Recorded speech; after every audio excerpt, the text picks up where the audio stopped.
Hi friends, எல்லாருக்கும் வணக்கம். எல்லோரும் எப்படி இருக்கீங்க? இன்றைக்கி என்னோட மார்னிங் ரொட்டீன் வந்துட்டு பார்க்கலாம்.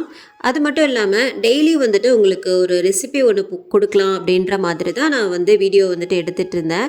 ஏன்னா எனக்கு வந்து தெரிஞ்ச அளவுக்கு உங்களுக்கு வந்துட்டு ஏதாவது ரெசிபி வந்துட்டு ஷேர் பண்ணலாம். ஏன்னா வ்ளாக் மட்டும் கொடுத்தா உங்களுக்கு எந்த ஒரு பிரயோஜனமும் இருக்காது இல்லையா? அதனால டெய்லி வந்துட்டு ஒரு ரெசிபி கொடுக்கலாம் அப்படின்னு சொல்லிட்டு தான் இந்த லாங் வீடியோ வந்துட்டு போஸ்ட் பண்ணுறேன். நம்ம வாழ்க்கையில் எல்லாருக்குமே வந்து போனால் திரும்ப வராதது என்னது அப்படின்னா நேரம் தான். ஏன்னா எல்லாருக்குமே வந்துட்டு தெரியும் இல்லையா, போனது வந்துட்டு திரும்ப கிடைக்காது அப்படின்றது வந்துட்டு நேரம் தான். அந்த நேரத்தை வந்து நம்ம வீணடிக்காமல் நம்ம என்ன பண்ணணும், மொபைலே நோண்டிகிட்டு இருக்காம, டிவி எப்போ பார்த்தாலும் டிவியே பார்த்துட்டு இருக்காம, அதில் உள்ள சீரியல் அது இதுன்ட்டு பார்த்துட்டு இருக்காம, நம்மளோட வேலை என்னவோ அதை மட்டும் வந்துட்டு நம்ம கரெக்டாக வந்துட்டு செய்யணும். டிவி பார்க்க வேண்டிய நேரத்தில் டிவி பார்க்கணும், ஃபோன் பார்க்க வேண்டிய நேரத்தில் ஃபோன் பார்க்கணும். அந்த ஃபோனையே எப்போ பார்த்தாலும் நம்ம நோண்டிக்கிட்டே இருந்தோம் அப்படின்னா நமக்குண்டான வேலை வந்துட்டு நம்மளால் பண்ணவும் முடியாது, மைண்டு வந்து சுத்தமாக வேலையும் செய்யாது.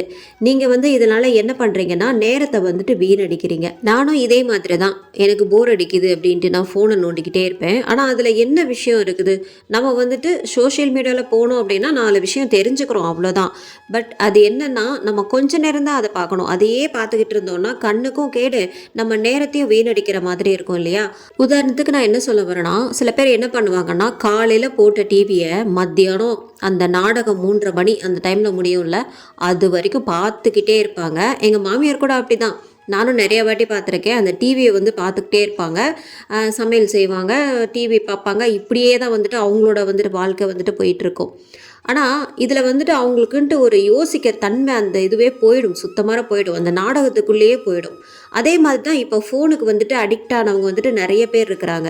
ஃபோன் வந்துட்டு பார்க்கலாம், ஒரு சில சமயம் மட்டும்தான் பார்க்கணும்.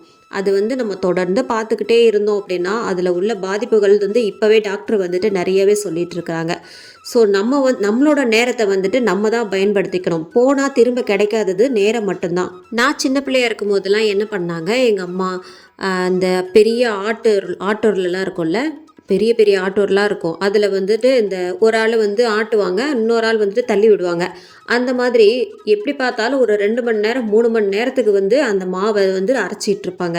ஆனால் இப்போல்லாம் அப்படி கிடையாது, நேரம் ரொம்பவும் மிச்சமாகுது. நமக்கு கிரைண்டர் மிக்சி அது இதுன்ட்டு வந்துடுச்சா, இப்போ வந்துட்டு நமக்கு அதிகமாக நேரம் வந்துட்டு இருக்குது. நம்ம தான் வந்துட்டு நம்மளோட சோம்பேறித்தனத்தை பயன்படுத்தி நம்ம ஃபோன் பார்த்துக்கிட்டு அப்படியே படுத்து தூங்கிக்கிட்டு அந்த மாதிரி வந்துட்டு நம்மளோட பொழுதை வந்துட்டு போக்கிக்கிட்டு இருக்கோம். பின்னாடி திரும்பி பார்த்தோம் அப்படின்னா நமக்கு வந்துட்டு வயசாயிருக்கும். அந்த மாதிரி தான் வந்து இப்போ வந்துட்டு நம்ம எல்லாருமே பண்ணிகிட்ருக்கோம். நாம் பண்ணுறோம் அப்படின்றத விட நம்ம காலம் வந்துட்டு அந்த மாதிரி நமக்கு நிறைய வந்துட்டு மாறிடுச்சு. சொல்லப்போனால் அதுதான் உண்மை. இன்றைக்கி இந்த உருளைக்கிழங்கு பொரியல் எப்படி பண்ணுறதுன்னு பார்க்கலாம். அதுக்கு வந்துட்டு உருளைக்கிழங்கை ஃபஸ்ட்டு குக்கரில் வேக வச்சு எடுத்து வச்சுக்கோங்க. நல்லா மசிஞ்சதும் ஒரு 4-5 விசில் விட்டு எடுத்துக்கோங்க, அவ்வளோதான். இதுக்கு வந்து ஒரு கடாயில் எண்ணெய் சேர்த்துட்டு கடுகு, ஜீரகம், 4 காஞ்ச மிளகாய், கருவேப்பிலை, இடித்த பூண்டு வந்து சேர்த்துக்கோங்க. ஒரு 4 பல்லு பூண்டு நல்லா தோலோடு கழுவிட்டு இடித்து சேர்த்துக்கோங்க, நல்ல ஒரு வாசனையாக இருக்கும். ஒரே ஒரு பெரிய வெங்காயம் மட்டும் சேர்த்துட்டு நல்லா வந்துட்டு பொன்னிறமாக வதக்கிக்கோங்க. இந்த பொரியலுக்கு வந்து நான் எந்த ஒரு மசாலாவும் சேர்க்க போகிறதில்ல. மஞ்சத்தூள், உப்பு இது மட்டும் வந்து தேவையான அளவுக்கு சேர்த்துட்டு இது கூட நல்லா மிக்ஸ் பண்ணிக்கோங்க. நான் வந்து இந்த உருளைக்கிழங்கு வந்துட்டு நல்லா மசிச்சு எடுத்துருக்கேன். இப்போ இதில் வந்து சேர்த்துக்கலாம். இதில் வந்து இந்த பச்சை வாசனையோ எதுவுமே இருக்காது, ஏன்னா நம்ம மசாலா வந்து எதுவும் சேர்க்கல இல்லையா, அதனால் பச்சை வாசனை எதுவும் இருக்காது. இந்த மஞ்சத்தூள் காரத்துக்கு வந்து இந்த காஞ்ச மிளகாய் மட்டும்தான், வேறு எதுவுமே சேர்க்க தேவையில்லை. ரொம்பவும் சூப்பராக இருக்கும். நீங்கள் வந்து இந்த தயிர் சாதம், காரக்குழம்பு, அப்புறம் இந்த சாம்பார் இது கூடலாம் வச்சு சாப்பிடும்போது ரொம்பவுமே நல்லாயிருக்கும். ட்ரை பண்ணி பாருங்கள். அவ்வளோதான், நமக்கு வந்துட்டு உருளைக்கிழங்கு மசாலா ரெடி ஆகிடுச்சு, உருளைக்கிழங்கு பொரியல் ரெடி ஆகிடுச்சு.